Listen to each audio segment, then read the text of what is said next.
One wrong footstep can cost you plenty. One careless step, one distracted moment, one decision you didn't think would matter. And suddenly, everything changes. Hello, and welcome to today's Throwing Your Parents Under the Bus podcast. This is where we are going to talk about the real life lessons too many families learn the hard way. With me today is veteran crash investigator and driver safety expert Mike Pehl, who's seen firsthand how something as simple as where you place your foot can lead to consequences that last a lifetime. We're also joined by our keeper of the enrichments and our TikTok producer, Natasha Johnson. She brought us the student observation that sparked today's conversation. Natasha, can you introduce us to the student who kicked off this episode? Happy to. We have Ellie W. from Minneapolis. Ellie says, unfortunately, the weather did not permit us to go to a golf course to ride a golf cart, but we went for a drive and I took note of the driving of other vehicles. My dad told me a story about when his brother first learned to drive. He was pulling into their garage and accidentally hit the gas instead of the brake, hit the wall and his dad's workbench, and scattered all his tools and nails everywhere. See, this is like my biggest fear because I always double check to make sure I'm going the right direction. But anyways, Mike, talk about these mistakes, and when your student first starts driving, don't let them drive in or out of the garage or parking lot, etc. Instead, practice maneuvers in an empty parking lot. And it's just not our beginning drivers, it's also our elderly drivers that have driven a long time, because you also hear of people going through store windows, pulling up to your strip malls. Yes. Yes. You told me that, and I never sit when they have patios outside. Yeah, the restaurant parking lot. Mhm. You say don't sit there because some will.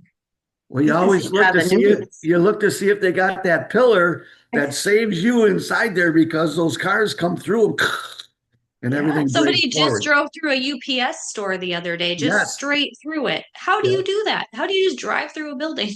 I think sometimes they have neuropathy in their feet and they don't feel it, and they slam that's the wrong pedal or something. That's a good guess. Okay, so let's go back to the 15-year-old first. Sure. Yes. And so in the beginning stages, we always want to, and I have stories, I've done 45 plus years of young kids driving, and they're actually kind of funny, but we don't have time to cover them all. But maybe a couple. I'm going to give a couple, yes.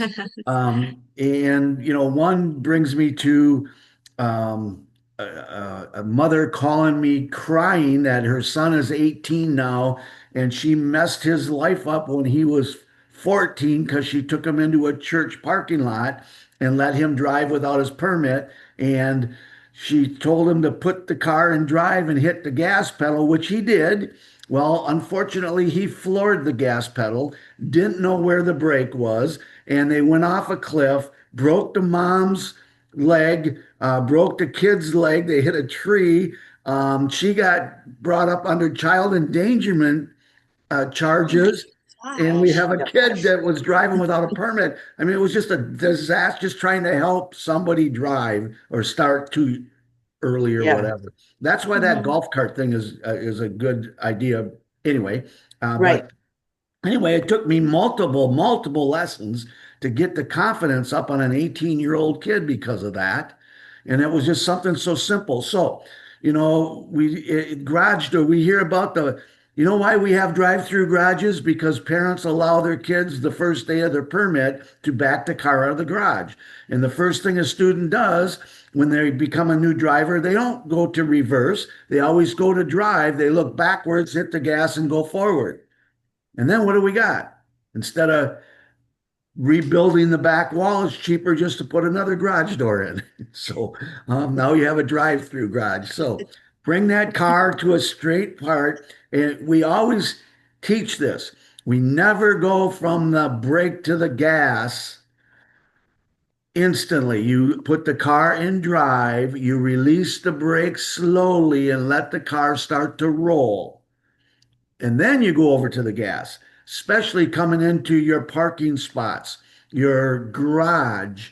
I have another story. I was picking up a student on a cul-de-sac once, and I pulled into the driveway, and so on the first lesson, I always, if I'm pulling into the driveway, I back the car in. So if we do have an issue freezing to the gas pedal, we have room to recover.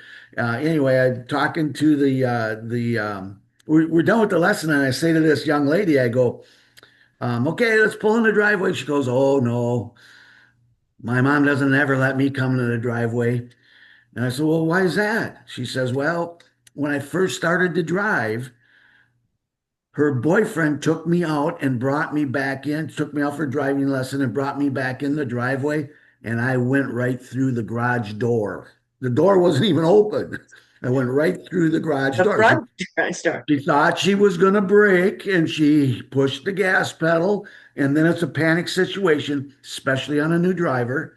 So, what the instructor should have been doing, the boyfriend, should have been saying, okay, now coming into the driveway, you don't even need your gas pedal. Unless you're going up a hill, that car idles at 8 to 14 miles an hour. Just release your brakes, squeeze it down a little bit, and then that wouldn't have happened. So, great observation. Let's get back to our elderly now. When we pull into restaurants or you walk in and you're going to do a sit down out on the patios or whatever, I never turn my back to the traffic.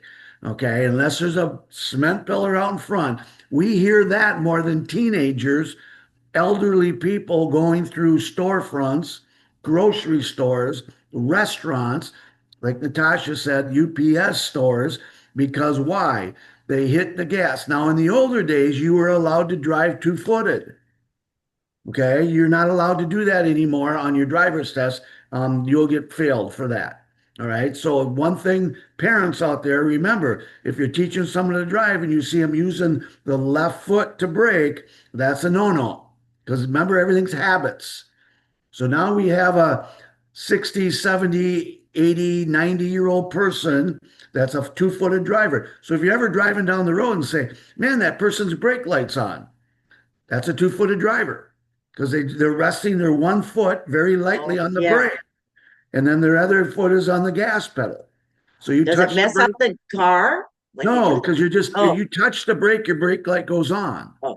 Okay, so that we just, people, we're not going to fix it. So we have to always watch that. Going down the road, the brake light's on, that's a two-footed driver. But especially when they come in, then they get confused on what they're going to push down, gas or brake, and all of a sudden, boom, they hit that gas pedal. And it only takes 5, 10 miles an hour to go through a storefront. All right, unless they have remember the front pillars. Always remember the front pillars. Yeah. So also, and let's even bring it one more step farther. When you cross a crosswalk and the cars are stopped, all right, we have two cars stopped. Remember, the car coming up to stop behind the car that stopped, be careful, because if they rear end that car that did stop because they thought they were braking, instead they hit the gas, they're going to push that car right through the crosswalk, and you might be in that. So look beyond the car that stopped. Yeah, that's why I we just have had to be somebody this honk far. at me. Sorry, go ahead. No, go ahead. You go first. I just had somebody honk at me when I stopped at a crosswalk. I was waiting for pedestrians to cross, and somebody behind me was honking. I'm like, I'm sorry, there are pedestrians crossing. What do you want me to do? Hit them? Yeah.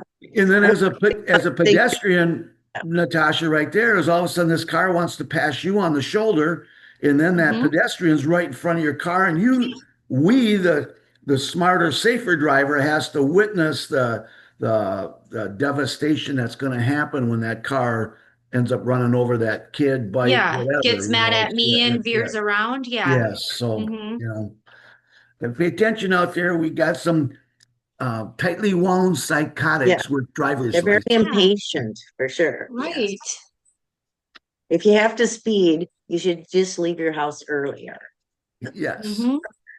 Don't do it, get there early. Don't wait too long. Time management. That's right. That's right.